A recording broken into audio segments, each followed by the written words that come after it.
Ivy is one of, if not the best hunter in the game currently. She has the most map pressure in the game while having a quite decent chase. Her endgame strength is unparalleled by any other character. In this guide, I'll be giving you my top 5 tips for how to improve with Ivy. Afterwards, I'll show off a match I had against some solid players to show you what I think about when I'm playing Ivy.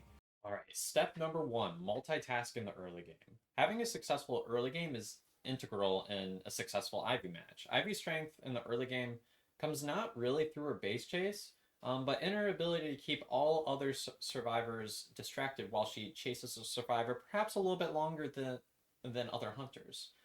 Some important numbers to keep in mind: you get 40 scare every time you land a scare with the main body, and you land 40 scare every time you land a scare with the ghost. So, in the early game, you try to see if you can get an attack in that would leave a survivor with at least 60 scare remaining.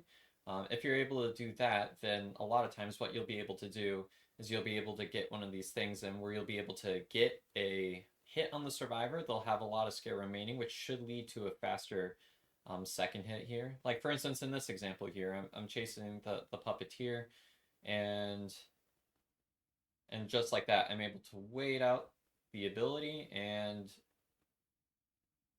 able to make a pressure with the blink for a second hit there. And at the same time, I was pressuring the lawyer in the early game. So I'm making sure that when I can, I get a lot of pressure on survivors when I'm able to. Some other things to keep in mind. You'll be able to see, as long as the survivor is leeched, you'll be able to see them through the walls. So you're able to use that information very well during a chase. And so even though that chase may have took a little while, you see a cipher popping in the middle, I was able to keep the lawyer occupied, so his cipher is only at around 40%, and now I'm able to go around with the ghost and disrupt even more ciphers. So you can kind of see roughly how that works. So you're able to use the ghost to essentially buy you the time that you need for your first chase. All right, up next we have step 2. Utilize your scare to cancel survivor abilities. Ivy is one of the few characters that can cancel just about any survivor interaction. She can cancel vaulting animations and select survivor abilities. This can catch a lot of survivors off guard. This is partially why Ivy has very pleasant matchups against survivors like Antiquarian or Patient. This knowledge can be helpful during the chase stages of the stage. Also note that Ivy is also able to cancel Gravekeeper's dig animation and Wildling's ability to mount onto his boar. As you will see in the match later on, Ivy is also able to interrupt a survivor's healing animation, which can make force heal situations a lot more difficult to accomplish. At the same time, there are certain survivors that have abilities that make it difficult for Ivy to use her abilities at the opportune time. Survivors such as Magician, First Officer, and Pharaoh Lady are able to use their abilities to unleash them upon activating their abilities, and survivors such as Prospector are able to push themselves to cancel the 100 scare animation. These abilities make Ivy's job much more difficult, so make sure to take these abilities into account if you choose to chase these survivors. Step 3 is to learn the Ivy endgame. One of the main reasons to use Ivy is because of her late game pressure. It is very difficult for survivors to effectively accomplish a final pop if you're able to create rocks on all 3 of the final ciphers. After this, keep trying to keep the main body at one gate while having the ghost at the other gate. It'll make it very, very difficult for survivors to approach either gate. If you have one survivor eliminated before the pop, it's nearly impossible for survivors to force either gate as long as you have yourself set up properly for the end game. And you'll see in this match, I chose kind of an example sample match. I was able to get Magician down right away kind of at the pop, and because I had ghosts set up so that I was in an area where I could reasonably approach the other gate, this makes it really simple to go for a third survivor eliminated. Now, I can also take advantage of the fact that you can see Ivy, if you have a survivor on chair, if you leech onto a survivor, you can also see where all of the survivors are on the map, which makes it very helpful for endgame scenarios. Step 4 is to play patient in the middle game. The middle game is where many Ivy players tend to go wrong. How you play Ivy in the middle game is very different from how you play most other hunters in the middle game. Typically, as Ivy, your goal is to try to get as much damage around. If you're able to injure a lot of survivors and interrupt any healing that happens, you're able to snowball quite quickly. This means you should avoid tunneling in the middle game and generally try to focus on map and cipher pressure over pushing for one individual survivor. Instead of playing like a fast rushdown character like Opera or Clown, you're playing a game of essentially slow attrition by attacking survivors' resources until you're ideally able to steamroll with your maximum presence abilities. Step 5 is to learn how to camp with Ivy. Ivy's camp is generally very simple. There are a few key points to keep in mind though. First of all, when there is a survivor on share, you're able to steal a survivor's information to see where everybody is at when you leech a survivor. You can use this information to maintain pressure and potentially snipe out where a rescuer may be coming from. You should typically wait to leech the rescuer until they're right next to the chair. There are some select exceptions, but generally that's what you're trying to shoot for.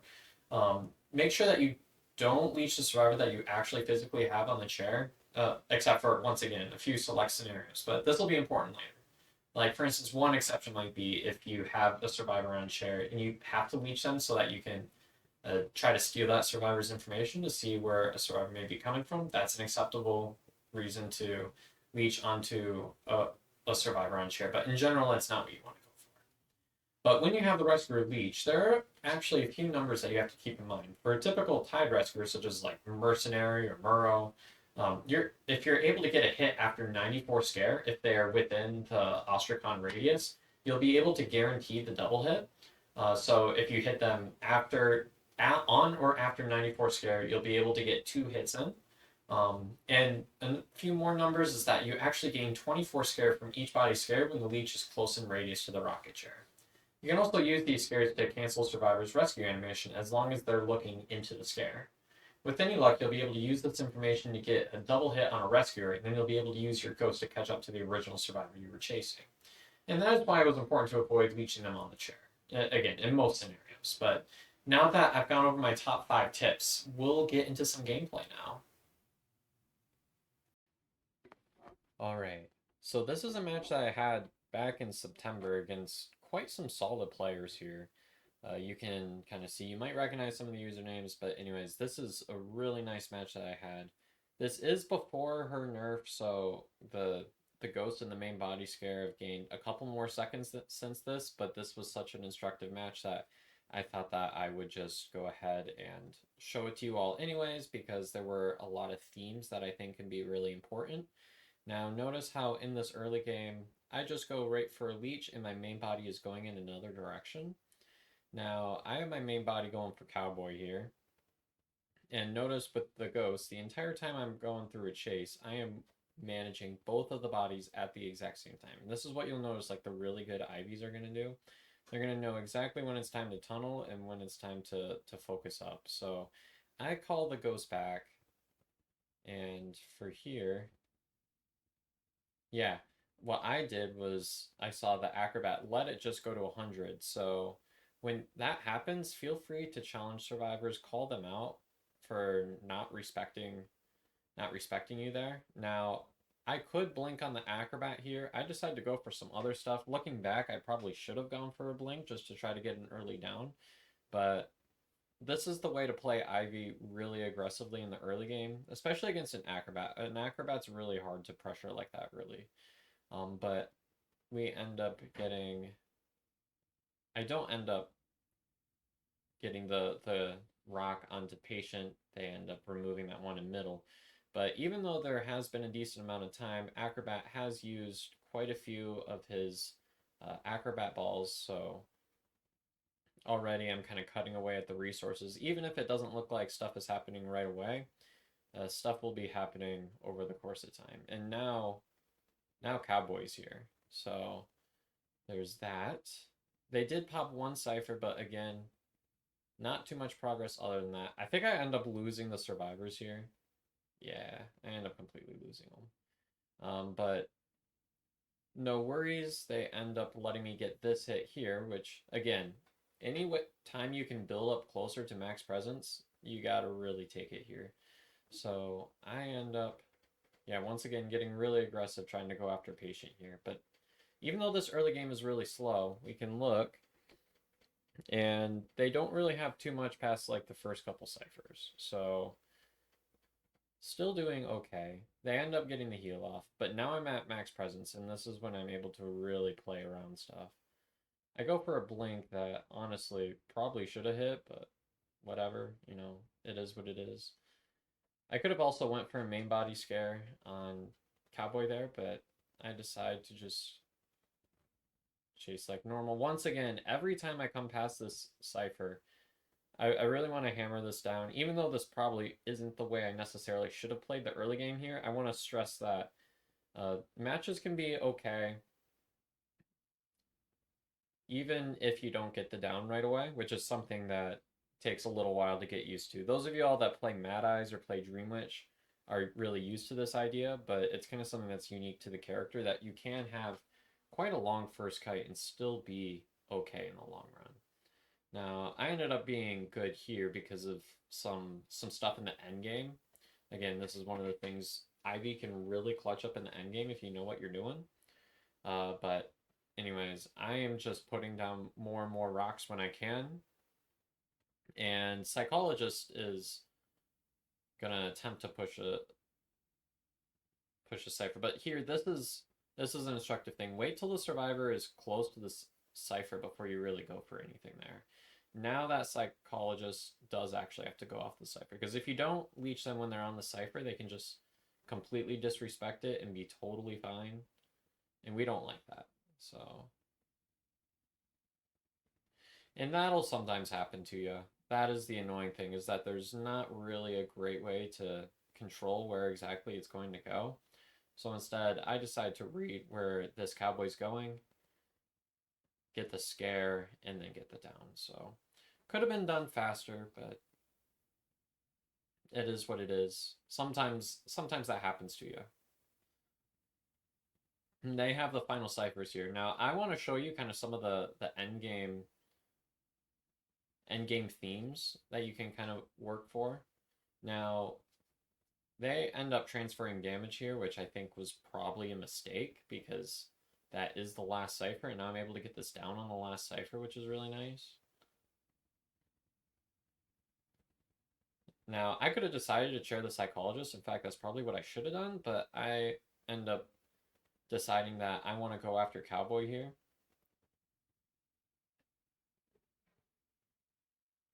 And what I want to do here is I want to do my best to farm if possible. And right now, I just need to hit the cowboy here. Now, here's something that I really want you all to pay attention to. This is kind of that trick.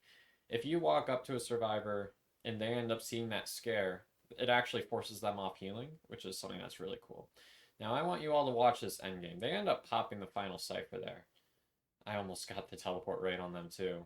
But they end up splitting off, going to both gates as they should.